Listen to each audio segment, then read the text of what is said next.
All right, what is going on? Koda Tulsa. Excited to be jumping in again for the 2026 Resolutions Challenge. Today's video, we're going to be talking a little bit about carbohydrates, getting a little introduction there. And this is a topic we'll touch on multiple times, not only this week, but throughout the course of the challenge. So if all your questions don't get answered today, have no fear. And please reach out to me to let me know what you do want to cover over the course of the challenge. So what are carbohydrates?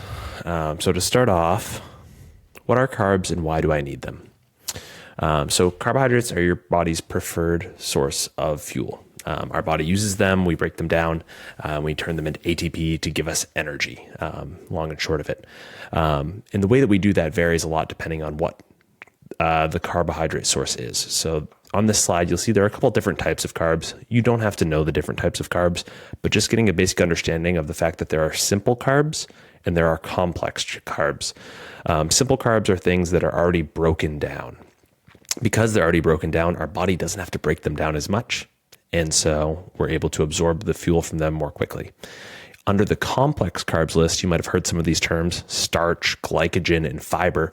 These are longer chain carbs. It just means that our body has to do a little bit more work to get the energy out of the carb. Pretty much everything we do relies on carbs in our day-to-day. They're not absolutely essential, so you don't have to have carbs every day, but depending on your activity level, you're going to find that they're pretty important. So talking a little bit about that simple versus complex. So here's a little image just showing glucose. So the carbohydrates, once they get into your bloodstream, basically everything has to be broken down into its constituent part of glucose. So glucose is the fuel that runs around in our blood all day, feeds our brain, feeds our muscles. So you'll see that if we have low glucose levels, obviously we're going to be feeling the effects of that. We might be sluggish. We might not have much energy. We might not be able to complete movements in our CrossFit workout. And if we have a lot of carbohydrates, that's great if we're doing physical activity and we're fueling our muscles. It's great if we're working hard and we're using our brain. We need to power that. But we don't want to keep our glucose levels elevated for too long. So our body is constantly trying to adjust the thermostat and say, hey, carbs are too high. We need to turn on some insulin to bring them back down. Or, oh, carbs are too low. We need to open the floodgates, let some carbohydrates out of our muscle or out of our liver to help fuel our body and fuel our performance. We'll get more into that later, but our body's in kind of constant fluctuation between glucose levels. And so the carbs that we take in help to maintain and sustain that depending on our activity. So brings the question up, can I have too many carbs?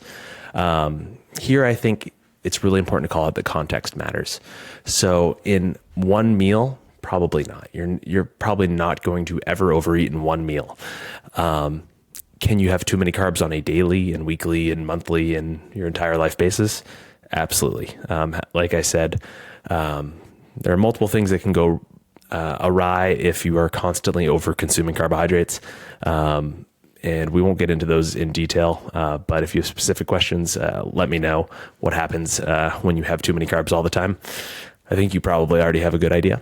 But I do want to call out that in this challenge in particular, if you are following the food list, you're probably going to be more on the side of I'm having a hard time eating enough carbs because of the food sources that we have selected. We'll talk a little bit more about that now. So where should I get my carbs? I talked a little bit about simple versus complex carbs, and I talked a little bit about blood glucose. So we actually have a way to measure how much a food elevates your glucose levels. We call it the glycemic index. Glycemic index is not about how healthy a food is. It is about how a food impacts your blood sugar levels, nothing else.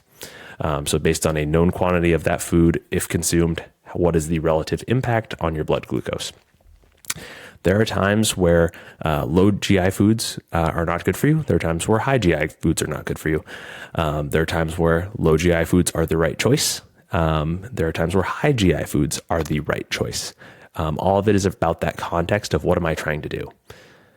My general rule of thumb here is if I am doing activity, whether it's immediately before, during, or after activity, I'm usually shooting for those higher GI carbs because I want them immediately available for me to use because I'm actually using them in my activity. Outside of that time, I'm aiming for the lower and medium glycemic index carbs.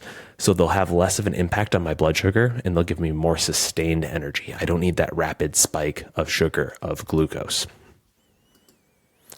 So when we look at our foods list, our carbs are going to be coming from a couple of the different parts of the list. Fruits and nuts, grains, legumes, vegetables, and to a small extent, the beverages in the list, although everything here is pretty low carb.